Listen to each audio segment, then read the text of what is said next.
There are moments in life when silence is heavier than any weapon, when a person's dignity is tested not by bullets, but by the cruelty of everyday stares. Some wounds are hidden beneath the skin, others carried in plain sight for the world to judge. And sometimes the greatest battles happen not in deserts or jungles, but in parking lots, in grocery aisles, in the moments when a veteran chooses to walk forward instead of breaking down. This is the story of a woman who carried war inside her body, who had endured shrapnel and a fire, and yet was told she did not belong in a space meant for veterans. What followed was not only a confrontation, but a reminder of what true honor looks like, and how a community learned it in the most unforgettable way. Stay with me, listen closely, and let this story take you where it needs to go. If you believe respect should never be questioned, then follow along. Leave a like, and share your thoughts in the comments so more people can hear what courage truly sounds like. The sun hung low in the late afternoon sky, pressing its warmth down onto the cracked asphalt of the shopping plaza. Cars pulled in and out of faded white lines, grocery bags rustling in the breeze, horns bleating impatiently in the distance. Amid all of it, a dark sedan eased into one of the parking spaces near the front. The sign was clear: reserved for disabled veterans. Natalie Rhodes, 48 years old, ex-Marine, and bearer of both visible and invisible scars, shut off the ignition and sat quietly for a moment.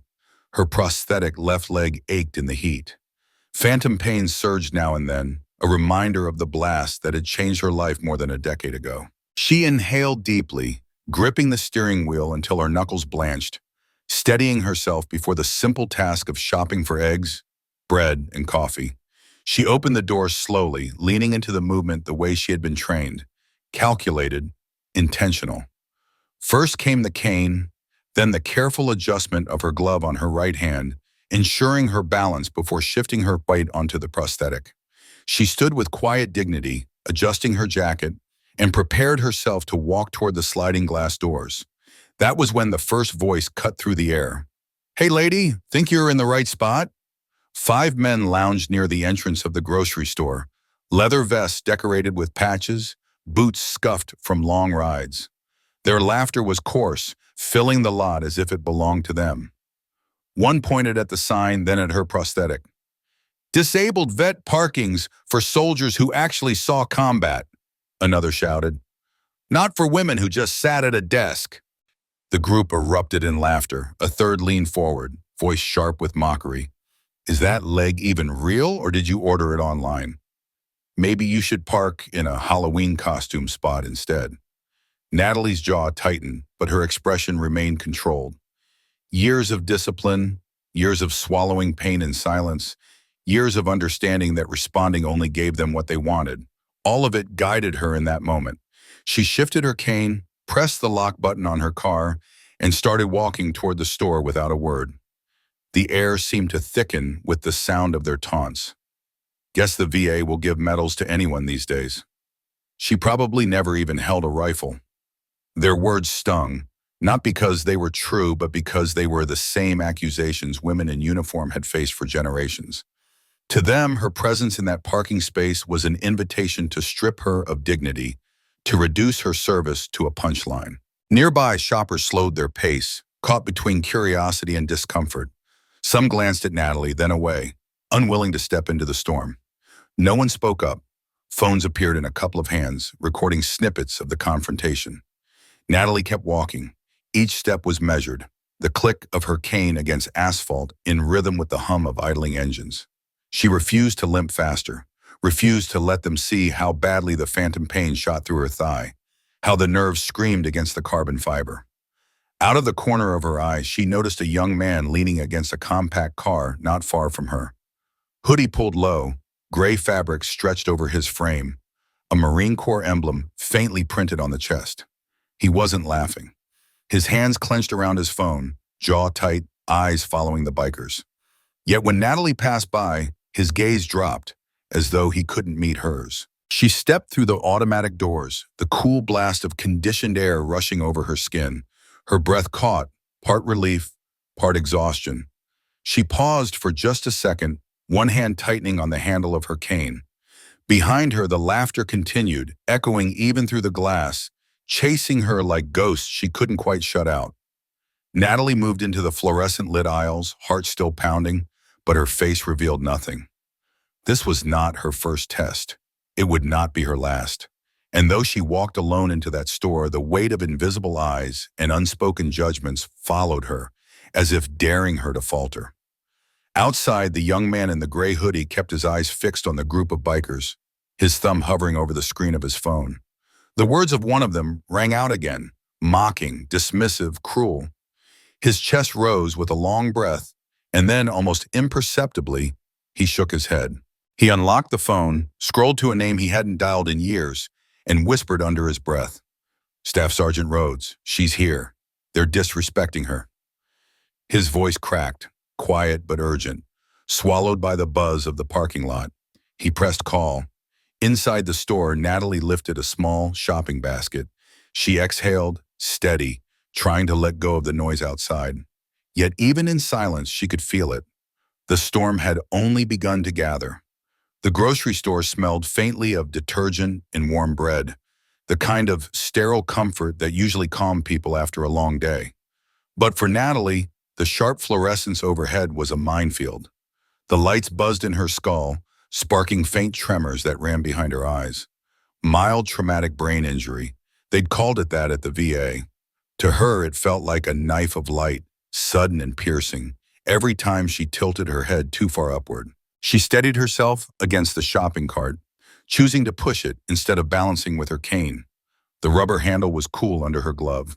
Her breathing came slow, deliberate, her lips moving silently as she rehearsed the short list she had rehearsed all morning. Bread, eggs, coffee. Keep it simple. The smaller the task, the fewer chances for the world to remind her of how broken it thought she was. Still, no list, no plan could erase the memories that came with certain smells and sounds. The faint exhaust from a delivery bay filtered through the vents, and suddenly the grocery aisle blurred into another time, another place. Burning diesel, black smoke curling above tan barracks, the pounding of boots and sand and the crack of rifle fire snapping the air. Her hand tightened on the cart as if it were the grip of her M16. She blinked, forcing herself back into the present, reminding herself she was standing between shelves of cereal boxes, not crouched behind a shattered wall in Helmand Province. A clerk stacking canned soup glanced up at her. "Ma'am, are you all right?" His voice was kind, uncertain, as though he was weighing whether to step closer. Natalie summoned the smile she'd perfected over years, the one that said, "I'm fine, please don't press me." She nodded once. "Just fine. Thank you." The boy nodded back, reassured, and returned to his task. He didn't see her grip tightening so hard on the cart that her knuckles whitened beneath her glove. He didn't see the beads of sweat forming along her hairline. He didn't hear the faint whistle of her breath as she tried to ground herself. She turned the corner, entering the bread aisle, and allowed her shoulders to relax slightly. She picked up a loaf of wheat bread, sliding it carefully into the basket. She took a moment to study the labels, forcing her mind to focus on small, ordinary decisions. That was how she coped. Break down the day into little choices. Bread, then eggs, then coffee. Get through those, and you could face the rest. At the egg display, she bent carefully, adjusting her balance, checking each carton with meticulous care. Her prosthetics strained against the movement, but she kept her motion steady. She wasn't going to ask for help. Not now, not when those bikers were probably still outside, waiting to prove their point that she didn't belong. By the time she reached the coffee aisle, her breathing had steadied, though the weight in her chest never really left. She picked the brand she'd used for years, familiar, bitter, strong. Her basket was nearly full. She had what she needed. Yet even as she made her way toward the registers, the unease in her chest deepened. The laughter from outside was still echoing in her memory, each word replaying like a chant. Disabled veteran, not real soldier, fake leg, the kind of words that burrowed under the skin, the kind that made every step feel heavier. The automatic doors parted again, and sunlight poured across the floor tiles. Natalie's head turned instinctively. Through the glass, she could see them. The bikers were still there. Now, though, they weren't just leaning on their bikes, they were filming. Two of them had their phones raised, panning the camera toward the reserved veteran spots. Their voices carried even through the glass. Got ourselves a case of stolen valor. She's pretending to be a Marine, parking where she doesn't belong. Wait till the internet sees this. A small crowd had gathered, half-interested shoppers lingering with half-filled carts, their faces a mix of curiosity and unease. The bikers fed off the attention, louder with every passing second. Natalie's throat tightened. She wanted to believe she could simply walk out, load her groceries, and drive away without looking back.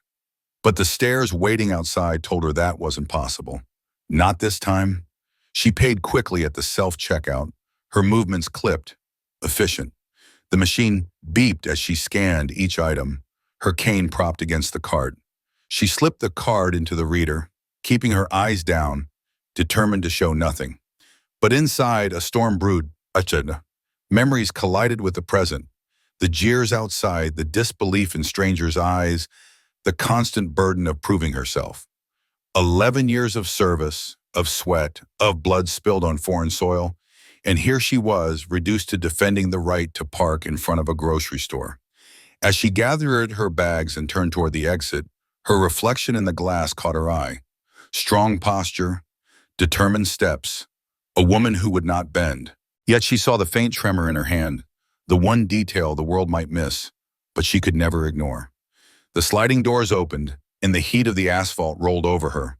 The noise hit harder than the light. Laughter, jeers, the mechanical whir of phone cameras recording every detail. One biker shouted, "Got her now, let's see if she'll show her papers." Another added, "Wonder what fake story she'll tell this time." Natalie adjusted her grip on the cane and stepped forward. Each footfall felt like a declaration, calm, deliberate, defiant. Her prosthetic clicked against the pavement, a sound sharp enough to cut through their taunts. To the side, the young man in the gray hoodie still lingered near his car. His face was pale now, but his posture carried resolve. He held the phone to his ear, speaking in a low, urgent tone. His free hand clenched into a fist at his side. Whatever words he spoke, they were no longer hesitant.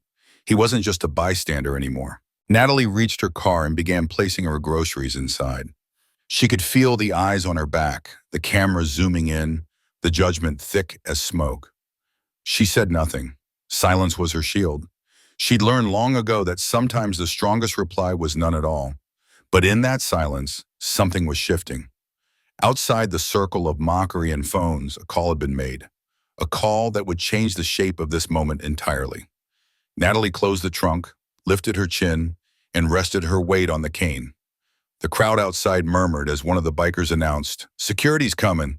Let's see what they say about your little story, lady." The air thickened with expectation.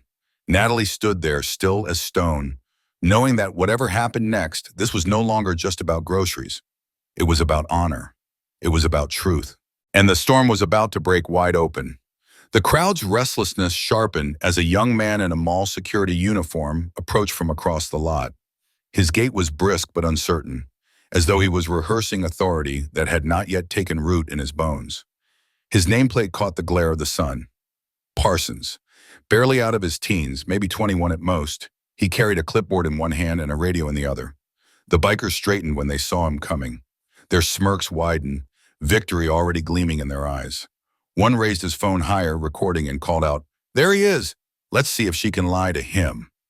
Natalie adjusted her stance, weight balanced between cane and prosthetic, her face still and unreadable.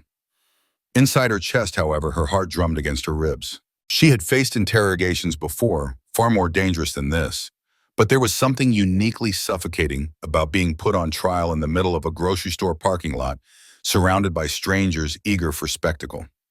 Parsons reached her, stopping just a few feet away. He cleared his throat, trying to sound firm. "Ma'am, we've received a complaint that you might be parked in a reserved space without authorization." The words hung in the air, absurd in their formality. Natalie met his eyes calmly. "I'm authorized. That space is for disabled veterans. I am one." Behind him, the bikers snickered. "Told you she'd try that line," one muttered. Another added, "Show him the Amazon receipt for your fake leg." Parsons shifted uneasily but pressed on. Do you have proof of service, ma'am? Some form of military identification? Her hand moved slowly, deliberately, to the pocket of her jacket.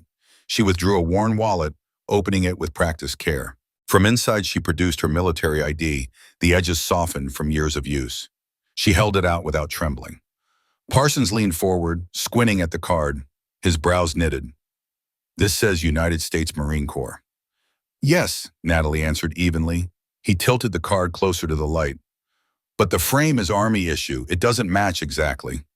The bikers roared with laughter, the sound harsh and grating. One of them clapped his buddy on the back. See? Even the rookie can tell she's faking it. Natalie's grip on her cane tightened until her knuckles burned. The card is authentic, she said, voice steady but low. You're looking at wear and replacement parts. Nothing fraudulent about it. Parsons hesitated, caught between her calm assurance and the chorus of jeers behind him. He glanced toward the group, then back to her, doubt flickering in his young eyes. Maybe we should call the V, just to be certain. For a brief moment, the weight of humiliation nearly buckled her. The idea that her 11 years of service, her wounds, her Bronze Star, all of it, could be reduced to a question mark in a stranger's clipboard stung more than the phantom pain in her leg.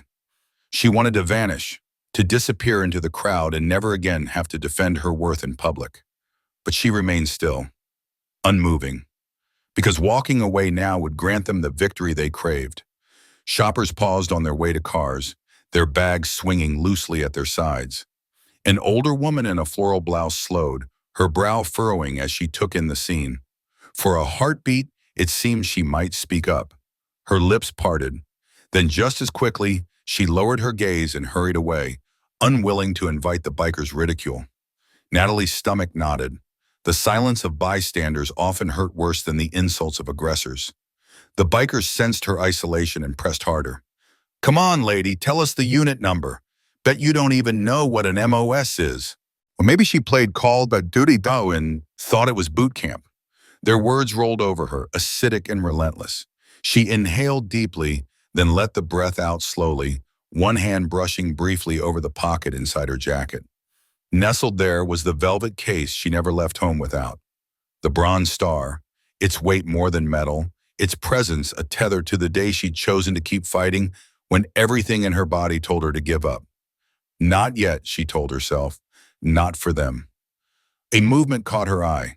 Across the lot, the young man in the gray hoodie had slipped away from his car and now stood near a row of shopping carts, his phone pressed tight to his ear.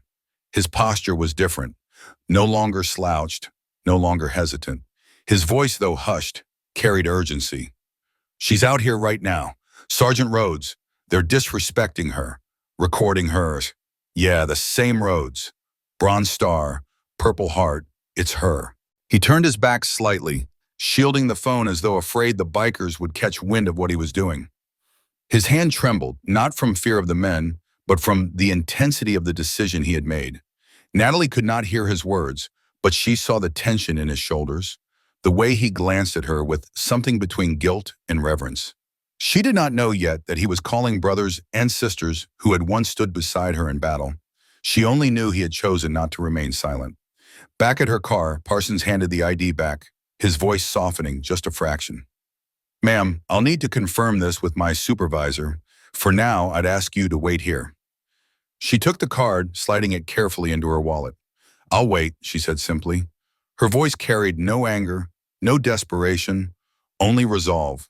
The bikers leaned on their bikes again, smirking, recording. Yeah, wait here while they figure out your little scam, one jeered. Another pointed his phone at her face, zooming in. Smile for the internet, sweetheart. They love a fake soldier story. The laughter rose again, a tide of ridicule. But Natalie stood unmoved, her shoulders squared, her gaze steady on the horizon beyond them. She had endured worse. She had endured nights of mortar fire, days of blood-soaked stin, the endless ache of watching friends lowered into flag-draped coffins. If she could stand through that, she could stand through this. What she didn't know, what the bikers couldn't possibly anticipate, was that the call already placed by the young man in the gray hoodie was setting in motion something that would change the tone of this parking lot forever. Reinforcements were on their way. Not with weapons, but with presence, with honor, with the kind of respect that no amount of jeering could drown out. For now, though, she stood alone, the laughter cutting sharp against the silence she held like armor. The sun burned hotter on her shoulders, the asphalt shimmered, and time seemed to slow into unbearable stillness.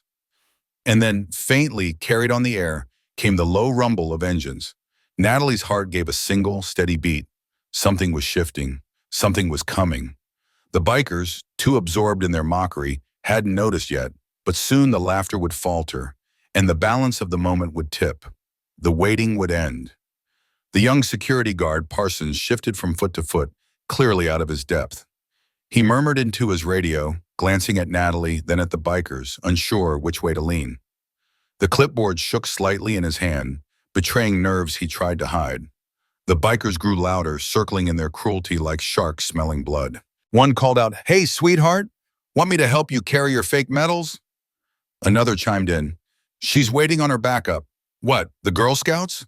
The laughter rolled across the lot, infecting the bystanders who smirked and shook their heads but still said nothing. Natalie remained still. Her hand brushed once more against the pocket where the velvet box rested. She thought of opening it, showing them the bronze star, letting the metal speak for itself. But she stopped. She wouldn't let them dictate when she had to prove her worth. Her silence was not weakness. It was endurance. The heat pressed harder, shimmering off the asphalt, and the moment stretched unbearably. Then the sound came again, low, steady, undeniable. Engines. Not the harsh rev of motorcycles, but a deeper rumble, synchronized, like a distant storm moving closer. The bikers paused, one frown, glancing toward the street. The crowd shifted, people craning their necks, searching for the source of the sound. Natalie lifted her eyes toward the horizon, and for the first time that day, a faint flicker of relief sparked in her chest. From around the corner, 4 olive-green military jeeps rolled in. They moved in formation, even in the middle of a grocery store lot, their approach controlled and deliberate. The crowd fell into silence, broken only by the engine's hum. The jeeps stopped in a perfect line near the reserved veteran spaces. Doors open, boots struck pavement. 8 Marines stepped out, each wearing dress blues so sharp they caught the light. Their uniforms were immaculate, every button gleaming, every ribbon precisely aligned. White gloves, polished shoes, caps set at exact angles. They moved with the precision of parade ground drill, their posture radiating strength and certainty. The bikers' grins faltered. One lowered his phone, uncertain. The sudden shift in atmosphere was unmistakable. Where minutes before there had been mockery, now there was silence heavy with awe. Natalie stood frozen, her cane anchored at her side, watching as the 8 Marines advanced in 2 columns, their steps synchronized, deliberate, unstoppable. They halted in front of the bikers, forming a solid wall of blue and white, the sunlight glinting off brass buttons. Not a word was spoken. Their presence said everything. The crowd reacted instinctively, phones lifted, recording, whispering spreading like wildfire. What had begun as a cruel spectacle was transforming into something else entirely. One Marine, a broad-shouldered master sergeant with a scar tracing down his cheek, stepped forward. His voice carried across the lot. Steady, commanding. "Which one of you decided to question the service of Staff Sergeant Natalie Rhodes?" The bikers shifted uneasily, exchanging glances. One of them, the ringleader with tattoos curling up his neck, tried to recover his bravado. "We were just asking questions. Don't need to get all official." The Master Sergeant's jaw tightened. He barked, "Stand at attention when you speak of her." The words cracked through the air like a rifle shot. The bikers jolted but stayed rooted, caught between fear and defiance. Behind the Master Sergeant, another Marine, a captain, his insignia gleaming, stepped forward and addressed the crowd. His voice was calm but resonant, the kind of voice that carried authority without effort. Staff Sergeant Rhodes is a decorated combat veteran of the United States Marine Corps, Bronze Star with V for valor, Purple Heart for wounds sustained in combat, 11 years of honorable service. Anyone who doubts her sacrifice doubts every Marine who has ever worn this uniform. The murmurs among the onlookers grew louder. Phones captured every word, every posture, every detail. What had started as a humiliating confrontation was being rewritten, recorded, immortalized in real time. Natalie's breath caught. Hearing her record spoken aloud, not by her own mouth but by another Marine, stirred something she had buried deep. Pride, yes, but also grief for the friends who hadn't come home, for the memories etched into her body like scars. The captain wasn't finished. He turned his gaze on Parsons, the young security guard still hovering nearby. You questioned her identification? Parsons swallowed hard, face flushing. Sir, I didn't mean disrespect. I was told to check. There were complaints. Complaints, the captain repeated, his tone sharp but measured. He let the word hang in the air before continuing. Next time you receive such a complaint, you remember this. Medals are earned with blood, not with words. The benefit of the doubt belongs to the veteran, not the accuser. Parsons nodded quickly, shame written across his face. The bikers shuffled, their earlier arrogance dissolving under the weight of 8 silent Marines standing firm in dress blues. The ringleader tried to speak again, his voice cracking. We didn't know. The master sergeant cut him off with a glare so fierce it needed no words. The man's voice died in his throat. Across the lot, the young man in the gray hoodie lowered his phone at last. He had stepped closer now, his face no longer hidden. His eyes met Natalie's, and recognition passed between them. He had once been under her command, a younger Marine who had followed her orders in a desert far from here. She saw it in the way he stood straighter, the way his gaze held hers with respect. I made a call, he said quietly, his voice carrying just enough for her to hear. They came for you. Natalie blinked, unable to speak. She simply nodded once, her throat tight, her chest full. The jeering was over. The line had been drawn. The humiliation had been turned back upon those who had tried to inflict it. And the balance of the moment had shifted so completely that the air itself seemed to hum with a new kind of gravity. The crowd no longer looked at her with doubt. They looked at her with awe. And the bikers, once drunk on cruelty, stood cornered by the unyielding presence of honor itself. The heat pressed down heavier than ever, but the silence in the parking lot was absolute. The 8 Marines in their dress blues stood in perfect formation, their presence transforming the cracked asphalt into something sacred. The crowd that had once gathered for spectacle now leaned forward with reverence, their phones trembling slightly in their hands as they recorded history being carved in real time. The captain took one more deliberate step forward, standing shoulder to shoulder with the master sergeant. He raised his voice, calm but firm, the way an officer does when every syllable is meant to pierce doubt. You questioned Staff Sergeant Rhodes's service. Then hear her record and let it silence you. He pulled a folded paper from his pocket, not a script, but a printed copy of her commendation that the Marines had brought for this very reason. His gloved fingers held it high enough for the cameras to catch, and then his voice rang out across the lot. Staff Sergeant Natalie Rhodes, United States Marine Corps, served 11 years with distinction. Bronze Star Medal with a VAI device for valor in combat. Purple Heart for wounds sustained in action. Combat Action Ribbon, Navy and Marine Corps Commendation Medal. Good Conduct Medal with multiple awards. She fought in Helmand Province under direct fire where her unit was ambushed. Despite being struck by shrapnel and losing her mobility, she coordinated defensive positions, stabilized 2 wounded Marines, and refused medical evacuation until every one of her brothers and sisters was safe. Only then did she accept help. That is valor. That is service. That is honor. Gasps rippled through the crowd. A few hands lowered their phones, not out of boredom but out of respect, as though recording felt suddenly intrusive. An older man near the curb, himself wearing a faded Vietnam veteran cap, lifted his hand to his brow and saluted quietly, tears welling in his eyes. The bikers shrank beneath the weight of the words. Their arrogance bled away with each sentence, their smirks replaced by pale, downcast expressions. The ringleader rubbed the back of his neck, unable to meet the captain's eyes.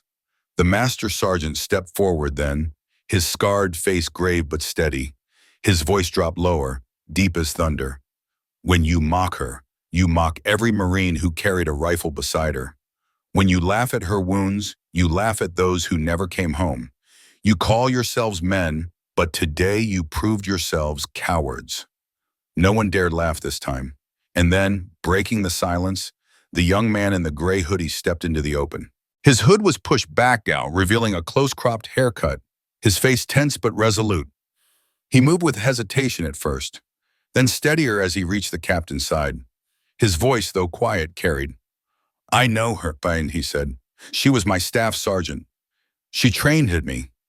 She was there the night the convoy got hit. If it wasn't for her, I wouldn't be standing here today. She saved lives. She saved mine." A murmur spread through the crowd. The revelation cracked open the distance between bystander and participant. He was no longer just a face in the parking lot. He was living testimony, a voice from the same battlefield Natalie had walked through. Natalie's eyes met his, recognition dawning. Memories stirred, the chaos of that night, the smoke, the screams, the young private who had frozen in fear until her voice cut through the din and gave him direction. She hadn't known if he'd survived the years that followed, and now here he was, standing for her when she most needed it. The captain placed a hand on the young man's shoulder, his tone softening. "And that's the truth. This isn't rumor, isn't hearsay. This is witness." Parsons, the security guard, stood pale-faced on the periphery, the clipboard hanging limp at his side. His earlier doubt now looked shameful in the presence of undeniable fact.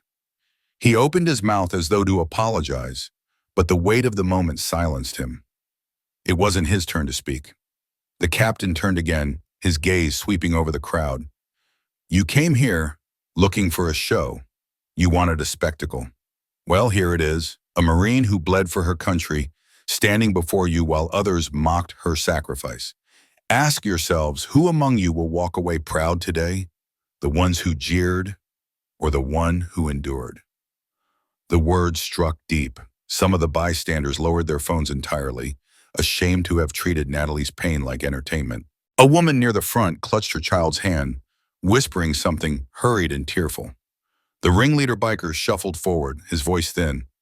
"We didn't mean—" The master sergeant cut him off, stepping closer until his shadow fell across the man. "You meant every word, and now you answer for it." The biker's bravado cracked completely. He glanced at his companions, but none stepped up. His shoulders sagged, his face flushed. We thought she was faking it. That's all, we didn't know." "Not knowing," the master sergeant growled, "doesn't excuse disrespect." Natalie had not spoken through it all.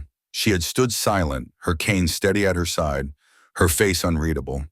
But now the captain turned to her and, "Staff Sergeant, you've heard their words. You've heard their laughter. What say you?" The crowd turned with him, every gaze now fixed on her. Natalie's throat tightened. Speaking in moments like these was harder than surviving them. Yet she lifted her chin, her voice steady, strong, resonant enough for all to hear. "I served because I believed it mattered. Not because I wanted recognition. Not because I wanted special treatment. I carried a rifle. I carried my brothers. I carried wounds I will never put down. And when I see this," she gestured faintly toward the bikers, "I don't feel anger, I feel sorrow. Sorrow that after everything we give, there are still people who think honor looks like mockery." The silence deepened, reverent. Natalie's hand moved slowly to her jacket. She withdrew the velvet case, snapping it open with a quiet click. The bronze star gleamed in the sunlight, a shard of fire caught in metal. She held it up, her voice unwavering. "This medal is not mine. It belongs to Lance Corporal Davis, who didn't come home. It belongs to every Marine who gave their life while I lived. Some wounds you can see, like this leg. Others you can't, and those hurt just as much. But none of them give anyone the right to question what we've carried." The crowd erupted, not in cheers but in murmured agreement, in nods, in tears. The gravity of her words sank deep into the bystanders' hearts. The captain and master sergeant stood straighter, their faces solemn. At a subtle command, the 8 Marines behind them raised their hands in perfect unison, snapping to a salute directed at her.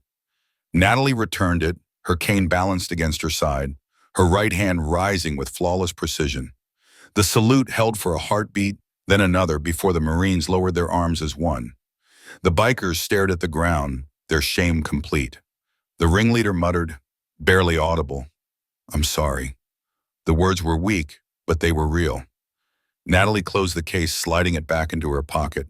Her voice softened, almost gentle. "Don't apologize to me. Apologize by doing better. Next time you see a veteran, remember this moment. Respect isn't given, it's owed." The crowd exhaled collectively as though the air itself had shifted. What had begun as humiliation had transformed into testimony, into reckoning, into something that would not be forgotten. And yet, Natalie knew this was only the beginning. Respect could be demanded in a moment, but real change came only in what followed. The line had been drawn. Now came the question of what each person would do with it. The air in the parking lot felt charged, as if the asphalt itself had absorbed every word and now held the silence like a sacred vow. The 8 Marines stood motionless, dress blues pressed sharp, their gaze fixed forward. The crowd no longer whispered, but listened with quiet reverence, their earlier curiosity replaced by a deep sense of witnessing something beyond spectacle. The captain's voice cut into that silence, clear and commanding. "Step forward." His order was not directed at Natalie, but at the bikers. They hesitated, glancing at each other like boys caught misbehaving in front of a stern father. Their bravado had bled away, leaving only the nervous shifting of boots against hot pavement. "Now," the captain barked. The ringleader swallowed hard. His tattoos, his chains, his leather vest that had once seemed like armor now looked pitifully thin. With a heavy step, he moved forward, his companions trailing reluctantly behind him until all 5 stood facing Natalie, separated from her only by the line of Marines. The master sergeant stepped aside just far enough to allow the confrontation, his eyes never leaving them. The captain folded his hands neatly behind his back and said, "You owe her more than words, but words are the first step. You will apologize, not in whispers, not in mutters, but so that every person here hears you. Begin." The ringleader's jaw clenched. For a moment, defiance flickered in his eyes, the old instinct to sneer, to turn it into a joke. But that flicker withered beneath the captain's steady gaze and the unyielding wall of Marines. His voice cracked as he spoke. "I'm sorry," he muttered. "Louder, Mr. the master sergeant snapped. "I'm sorry," he repeated, louder this time, his voice trembling. We didn't know who you were. We thought you were lying. We were wrong." The second biker shifted uncomfortably, then forced the words out. "I'm sorry too. Shouldn't have said what I said. Wasn't right." One by one, each of the 5 followed, their voices stumbling, uneven but clear enough to carry. None of them dared look directly at Natalie. Their eyes stayed fixed on the pavement, on the glint of their own shame. Natalie listened quietly, her face still. She gave no nod of acceptance, no smile of forgiveness. She let the apologies hang where they belonged, in the air, heavy and unfinished. When the last man had spoken, the captain turned back to her. "Staff Sergeant Rhodes, you've heard their words. The choice is yours." The crowd waited, the weight of the moment pressing down on every breath. Natalie shifted her cane slightly, standing taller despite the ache running through her prosthetic. She reached into her pocket and once again drew out the velvet case. The bronze star gleamed as she held it aloft, sunlight striking its polished surface until it burned like fire in her hand.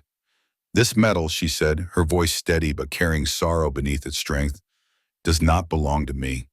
It belongs to Lance Corporal Davis. It belongs to the brothers who never came back. It belongs to the women and men who gave everything while I lived. I carry it because I survived, not because I'm greater than anyone else." Her gaze moved across the bikers, the Marines, the crowd, each word landing with deliberate force. "Some wounds you can see, like this leg." She tapped her cane once against the pavement. "Others you can't. The invisible ones, the nights that don't end, the faces that never leave you, those are harder to carry. But both are real, and both deserve respect." The bikers shifted again, their shame deepening. The ringleader finally lifted his eyes, his face pale. "We didn't think about it like that," he whispered. Natalie closed the case and slipped it back into her pocket. Her tone softened, but it did not lose its weight. Respect doesn't cost you anything. It doesn't take courage to laugh at someone. It takes courage to hold your tongue, to choose kindness instead of cruelty. Remember that next time you see someone with a plate like mine or a cane or a scar you don't understand. The silence was unbroken for several long heartbeats. Then slowly the older man with the Vietnam veteran cap, who had saluted earlier, stepped forward. His voice, weathered and strong, carried across the lot. She's right. We weren't always welcomed home either. Too many people see the uniform but not the sacrifice. Don't repeat those mistakes. The words cracked something open in the crowd. A woman near the back raised her hand, dabbing tears from her cheeks. A young father crouched to whisper to his son, who stared wide-eyed at the Marines with newfound awe. Parsons, the security guard, finally found his voice, though it trembled. I'm sorry too. I shouldn't have doubted your ID. I should have given you the respect you earned. Natalie gave him a single nod, her eyes steady. Then learn from it. That's all I ask. The captain straightened, signaling the close of the confrontation. You have witnessed the truth. Let it not fade when you walk away. The crowd began to stir, but something lingered, an unspoken agreement, a shared weight of understanding. Phones lowered, not because the moment wasn't worth recording, but because it had become too sacred to treat as content. Natalie placed her groceries into her car carefully, one bag at a time. The Marines stood watch silently, their presence a shield she had not asked for, but one she now felt deep gratitude for. When the last bag was stowed, she turned back toward them. For a brief moment, her composure wavered. Her lips trembled, her eyes shining. But instead of words, she lifted her hand once more in salute. 8 Marines snapped to attention instantly, returning it with flawless precision. The sound of gloves against caps echoed like a gunshot across the lot. The salute held, longer this time, as though they knew it wasn't just for her, but for every name carved into stone. Every flag folded and handed to trembling hands, every story that would never be told. When the salute finally broke, the master sergeant spoke softly, almost gently. You don't stand alone, Staff Sergeant. Not ever. Natalie's throat tightened, but she managed to whisper, I know. The bikers slunk back toward their motorcycles, their laughter gone, their shoulders hunched. No one cheered them, no one followed. They left in silence, the roar of their engines no longer sounding like power, but like retreat. The lot remained still long after they disappeared. What lingered was not humiliation, but truth. Not vengeance, but respect. And in the quiet, Natalie understood something deeper. This wasn't just about her. It was about every veteran who carried scars, both seen and unseen, who faced doubt in places that should have offered safety. This moment was a mirror, forcing a community to see its own failure and offering them a chance to do better. She had not wanted this confrontation, but perhaps it had been necessary. The captain gave her a final nod, the kind of gesture that carried centuries of tradition. The Marines filed back into their jeeps with crisp precision. Engines roared to life, but this time the sound wasn't ominous. It was triumphant. As the formation drove away, Natalie leaned against her car for a moment, her hand pressed to the velvet case inside her pocket. She closed her eyes, breathing deeply, letting the weight of the moment settle. Some wounds would never heal, but some moments reminded her that she did not carry them alone. The next time Natalie drove into the shopping plaza, she felt the difference before she even cut the engine. The lot was quieter, more orderly, though the usual bustle of grocery carts and car doors remained. She steered toward the same row, her eyes scanning for the spot she had always parked in, the one that had ignited the confrontation. But the sign had changed. Where once it had simply read, "Reserved for disabled veterans," there now stood a new metal plate, polished and gleaming beneath the afternoon sun. In bold letters it read, "Reserved for Sergeant Natalie Rhodes, USMC, rededicated with gratitude." Natalie froze behind the wheel. For a moment, her hands trembled against the steering wheel, her breath caught between disbelief and something deeper. The air outside shimmered in the heat, but her vision blurred with tears she hadn't expected. She swallowed hard, gripping the key as though it might anchor her to the present. When she stepped out of the car, cane in hand, she noticed the small crowd gathered nearby. Store employees, customers, and a handful of veterans stood quietly as though waiting for her. Among them was the older man with the faded Vietnam cap. He raised his hand in another salute, slower this time, but no less sharp. A young mother approached with her daughter, the little girl clutching a piece of folded paper. The child hesitated until her mother nudged her forward. "This is for you," the girl whispered. She handed over a crayon drawing of a woman with a cane standing tall, surrounded by stars and flags. Across the top, in crooked letters, it read, "Thank you for being brave." Natalie knelt as best she could, balancing on her prosthetic, and accepted the drawing with careful hands. "Thank you," she said softly. Her voice broke, but the smile that followed was steady. The mother's eyes glistened. "My husband served. I wish he were here to see this. People forget too easily. What you did, you reminded them." Natalie nodded, slipping the drawing into her bag. "It's not about remembering me. It's about remembering all of us." Word of the confrontation had spread far beyond the plaza. Videos had flooded social media, viewed millions of times. Some had been clipped and twisted, but the truth had carried louder. A Marine's honor defended by her brothers.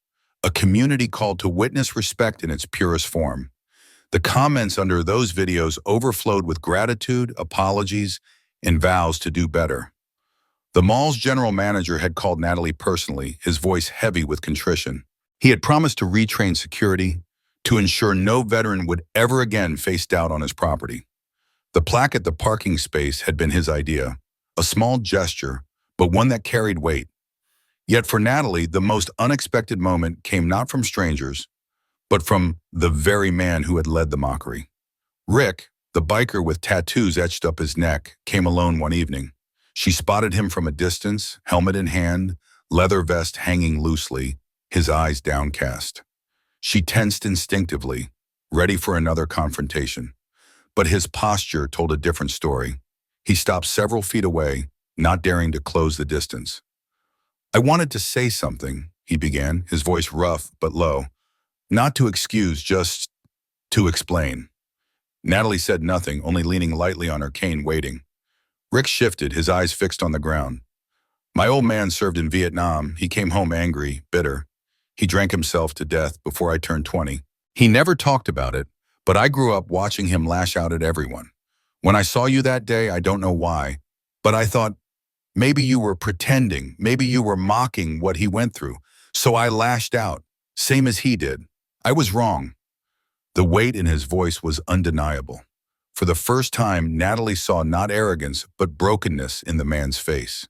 His hands shook as he continued. "I deleted the video I posted, replaced it with an apology. Doesn't make up for what I said, but it's a start. I can't undo it, but I can do better." Natalie studied him. The temptation to turn away, to dismiss him as he had dismissed her, was strong. But she also recognized something familiar. The scars of invisible wounds passed from one generation to the next. She spoke quietly, measured. "Your father's pain wasn't yours to carry, but you've been carrying it anyway. If you want to honor him, do it by lifting others up, not tearing them down." Rick nodded, shame deep in his eyes. "That's what I'm trying to do now. There's a vets group in town. I've started showing up, helping where I can. Feels different. Feels right." Natalie inclined her head. "Then keep showing up. That's all anyone asks." He left without pressing further, and she knew she might never see him again. But something in his voice suggested that maybe, just maybe, change had already begun. The ripple spread outward in other ways too. The local newspaper ran a story, not on the confrontation itself, but on the community's response. Churches and civic groups invited veterans to speak, not as symbols, but as people with stories worth hearing. Donations to the local VA center rose in the weeks that followed. Natalie found herself approached often now.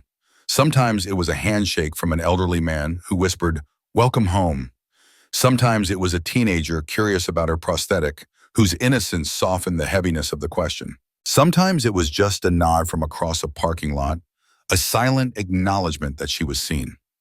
One evening, as she left the store with another week's groceries, she paused at her car. The plaque bearing her name glowed faintly under the lot lights. She traced the letters with her gloved hand, her throat tightening. It was not about vanity. It was not about glory. It was about visibility. A reminder carved in metal that service was real, that sacrifice was not invisible, that honor demanded recognition even when the world was too distracted to notice. As she drove away that night, the drawing from the little girl rested on her passenger seat. For the first time in a long while, Natalie felt something like peace stir inside her chest. The confrontation had left scars of its own, yes, but it had also opened eyes. The ripples had reached farther than she had imagined. The weeks that followed did not fade into silence. Instead, they opened new doors for Natalie, doors she had never expected and, in truth, had once avoided. An invitation came first from the elementary school a few blocks away. The principal's letter was simple, almost hesitant. Would you be willing to speak to our students for Veterans Day? They've seen the video, and they're asking questions we don't quite know how to answer. Natalie almost declined. She had never sought the spotlight, never asked for recognition. But the memory of the little girl's drawing tugged at her. She thought of the crooked letters spelling out, "Thank you for being brave." And she knew this was not about her pride, but about the next generation's understanding. On the morning of her visit, she entered the school gymnasium with her cane tapping softly against the polished floor. Rows of children sat cross-legged, their eyes wide, their chatter hushed the moment she appeared. Teachers lined the walls, some holding clipboards, others simply watching. Natalie stopped at the podium, setting down her notes, though she barely glanced at them. She began not with medals or battles, but with the truth of her daily life. "I wake up every morning with pain in my leg," she said, tapping her cane lightly. "I get phantom pains, hurts that feel real even though my leg isn't there anymore. I live with memories of nights I can't forget. But I also wake up with purpose, because I know I served something bigger than myself. And I keep serving in small ways every day." The children listened intently, their faces open and unguarded.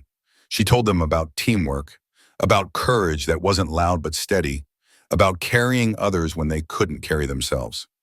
She did not dramatize war, but painted it with honesty, dust, fear, the weight of responsibility, the bond of trust. At the end, a boy in the front row raised his hand shyly. "Does it still hurt, even when people say thank you?" Natalie's chest tightened. She leaned slightly closer, her voice gentle. "Yes, the pain doesn't go away. But when people say thank you, it reminds me the pain wasn't for nothing." Applause followed, not loud or forced, but heartfelt. Teachers wiped at their eyes. Children rushed forward afterward to touch her cane, to hand her drawings, to hug her tightly. For the first time in years, Natalie felt not like a relic or a symbol, but like a living bridge between generations. The ripples reached further. The local VA center launched a campaign on invisible wounds, using Natalie's story as its centerpiece. Posters appeared in clinics and community halls. "Not all wounds are visible. Respect every veteran." Volunteers received training on how to approach veterans with dignity, not suspicion. Workshops sprang up to educate schools, businesses, and even mall security teams on unseen disabilities and the importance of recognition. Natalie was invited to speak at a town hall. She accepted reluctantly, but when she stood at the microphone, the room fell into the same reverent hush she had felt in the parking lot. She spoke not of her suffering, but of responsibility. "Respect is not a medal you pin on someone once and forget," she told them. "It's a choice you make every day. In your words, in your patience, in your willingness to see the whole person, not just the part you understand. My story is just one. There are thousands more. If you remember anything tonight, let it be this. Your respect might be the thing that carries a veteran through their hardest day." Applause shook the walls, not from excitement, but from recognition. Even Rick, the biker who had once mocked her, kept his word. He began showing up at the local veterans group regularly, cleaning the hall, cooking meals, listening more than he spoke. Some of the old vets were wary of him at first, but over time, his sincerity proved itself. He told anyone who would listen about the day he had learned his lesson, about the Marine who had met cruelty with dignity. Months later, Natalie found herself alone in her living room, sitting by the window as evening light poured in. She held the velvet case once more. the bronze star resting in her hand. For years she had kept it close, needing its weight to remind her that her service was real, that her scars were proof of something larger. But that night she set the case back into the drawer with deliberate care. She no longer needed to carry it every time she left the house. She no longer needed proof the community had seen her, truly seen her, and she had seen them begin to change.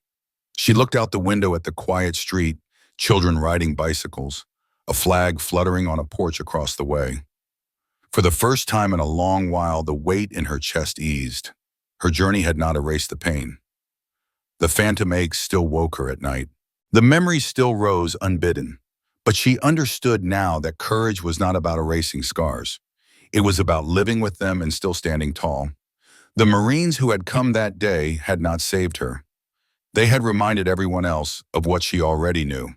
Honor was not negotiable, respect was not optional, and dignity could not be taken, only surrendered. And she had never surrendered. As the sky darkened, she whispered softly, not to the metal, not to herself, but to the memory of those who had walked beside her beyond her. We're still seen, we're still here. And somewhere deep in her chest, she felt the answer, silent but certain. Courage is not the loudest voice. Courage is the quiet step forward, cane clicking on asphalt, silence held like armor until the world remembers its debt. Her story had started in humiliation. It ended in responsibility. Not just hers, but everyone's. And as long as people remembered that, the fight had been worth it. Conclusion. Natalie's story is a reminder that the strongest battles are not always fought with rifles or in deserts far from home. Sometimes they happen in the places we least expect. In a parking lot, in a checkout line, in the quiet moments when someone chooses to stand or stay silent. Respecting veterans is not about grand gestures. It is about seeing the unseen, honoring the invisible, and remembering that sacrifice does not vanish when the uniform is folded away. If this story moved you, don't let it stop here. Show respect where it's due. Share it with someone who needs to hear it. And if you believe in honoring those who have carried burdens for us all, continue following for more stories, leave a like, and share your thoughts in the comments so these voices are never forgotten.